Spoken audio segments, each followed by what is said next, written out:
तो चलिए हम लोग जो है एक प्रॉब्लम सॉल्व करते हैं।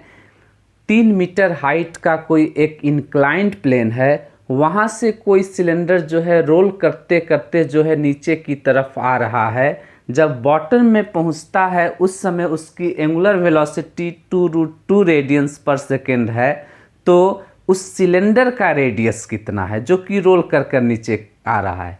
यही क्वेश्चन है कि एक solid cylinders rolls down an inclined plane of height 3 metre. 3 metre height से वो क्या हो रहा है, इंक्लाइंड प्लेन। मान लेते हैं कि ये कोई इंक्लाइंड प्लेन है और इसकी हाइट h की बात किया गया है, ये कितना है 3 मीटर है। यहाँ से कोई सिलेंडर रोल करते हुए नीचे आ रहा है। जब वो बॉटम में पहुँच रहा है उस समय उसकी एंगुलर वेलोसिटी ओमेगा जो है गिवन है 2√2 रेडियन पर सेकेंड गिवन है एंगुलर वेलोसिटी बॉटम में जब पहुंचता है।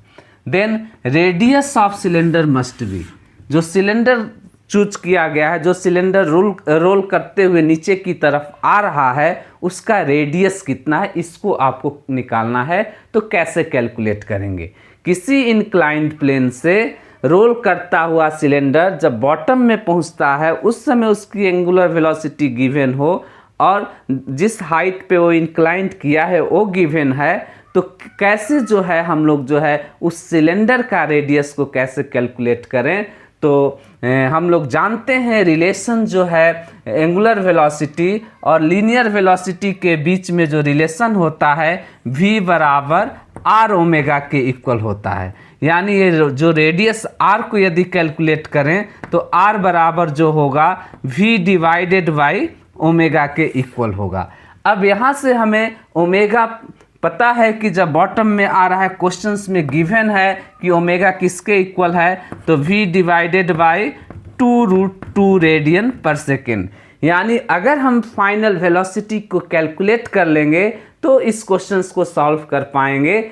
तो अगर देखा जाए तो प्लेन सतह पर यदि सिलेंडर को रखेंगे तो वो इंक्लाइन नहीं करेगा, रोल नहीं करेगा। धीरे धीरे अब इसको इंक्लाइनेशन को बढ़ाते जाएंगे, हाइट को इंक्रीज करेंगे। तो अकॉर्डिंग टू क्वेश्चन जब ये 3 मीटर हाइट पे है उस समय रोल कर कर आ रहा है, तो इनिशियल कहा जाए कि अगर मोशन की बात करें तो v स्क्वायर बराबर जो होता है वो किसके इक्वल होगा, u स्क्वायर प्लस 2gh के इक्वल होगा। क्यों? क्योंकि जो है ग्रेविटी जो है g जो है नीचे की तरफ एक्ट कर रहा है और रोल करता हुआ सिलेंडर उसकी भी वेलोसिटी या उसका जो एक्सीलरेशन है वो भी नीचे की तरफ है। तो यहाँ पे क्या होगा, प्लस होगा। यानी जो इक्वेशन है v square is equal to u square plus 2gh जो है हमारा मोशन का जो है इक्वेशन बनेगा।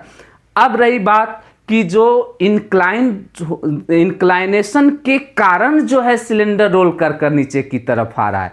यानी जब तक इंक्लाइनेशन नहीं है इसका मतलब है कि वो रेस्ट में है, और जब रेस्ट से कोई ऑब्जेक्ट मोशन में आता है उस समय उसकी प्रारंभिक वेलोसिटी जो इनिशियल वेलोसिटी जो है वह क्या होगा, 0 के इक्वल होगा। क्योंकि रेस्ट से शुरू किया है मोशन, स्टार्टिंग में जब तक इंक्लाइनेशन नहीं है तब तक वो रुका हुआ है। इंक्लाइनेशन बढ़ने से क्या होगा, तब ये रोल करना शुरू कर रहा है। इसका मतलब इसका इनिशियल रेस्ट से मोशन प्रारंभ हुआ है, इसलिए इनिशियल वेलोसिटी क्या होगा, 0 के इक्वल होगा। इस तरह से जब हम इस इक्वेशन को देखें तो v स्क्वायर बराबर जो हो जाएगा 2gh के इक्वल होगा। यानी जो वेलोसिटी v बराबर किसके इक्वल होगा, √2gh के इक्वल होगा।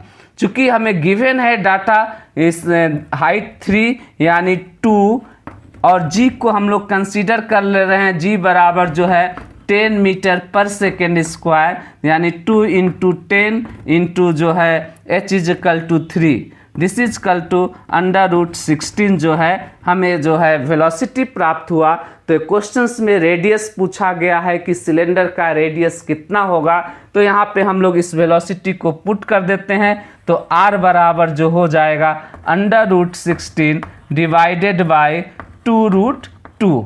यहाँ से अगर हम लोग इसको लिखना चाहें तो √30 इंटू √2 डिवाइडेड बाई 2√2, और ये यहाँ से कैंसिल आउट हो गया। तो रेडियस r बराबर हम लोग चाहे तो इसको लिख सकते हैं √30 डिवाइडेड बाई 4।